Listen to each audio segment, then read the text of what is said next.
இந்த கர்மயோகத்துல செயல்ல வர விளைவு நல்விளைவாகவே இருக்கணும் என்ற போது அதுவே யோகமாகிறது.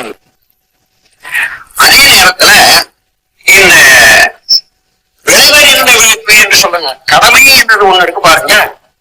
கடமை என்றால் சின்ன குழந்தையிலிருந்து நாம் மழை தெரிகிற வரைக்கும் சமுதாயத்துல கடமைதான் சட்டம், படிப்பு, இன்னும் பாதுகாப்பு, மற்றதெல்லாம் அரசாங்கத்தின் மூலமாகவும் மக்கள் மூலமாகவும் புத்தகங்கள் மூலமாகவும் கிடைக்குது. மறுபடியும் நாம் வயது வந்த பிறகு அவர்களுக்கெல்லாம் அந்த திருப்பி செய்யறதுக்கு எப்படி செய்வது? அதான் நம்முடைய செயல் மூலமாக, சேவை மூலமாக, தொண்டின் மூலமாக தான் செய்ய வேண்டும். ஆகவே ஒவ்வொருவரும் உழைத்து என்னால் ஆனது செய்வேன், என் திறமையை ஏற்படுத்திக் கொண்டு நல்லது செய்வேன் என்ற போது விளைவறிந்த விழிப்பு ஒன்று.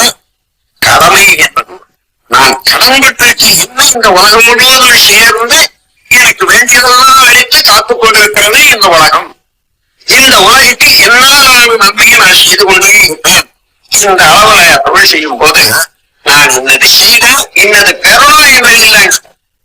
ஏற்கனவே பெற்றுக்கொண்டே இருக்கிறோம், அதில் ஒரு பகுதியை இன்னைக்கு செலுத்துறேன், இன்னைக்கு நான் செய்த செயல்னாலே என்ற போது இந்த விளைவுக்கு, அதாவது கூலிக்கு கணக்கு வச்சுக்கிட்டு நான் வேலை செய்யற மனப்பான்மை போய் வேலை செய்ய வேண்டியது திறமையாக இருக்கணும், நல்ல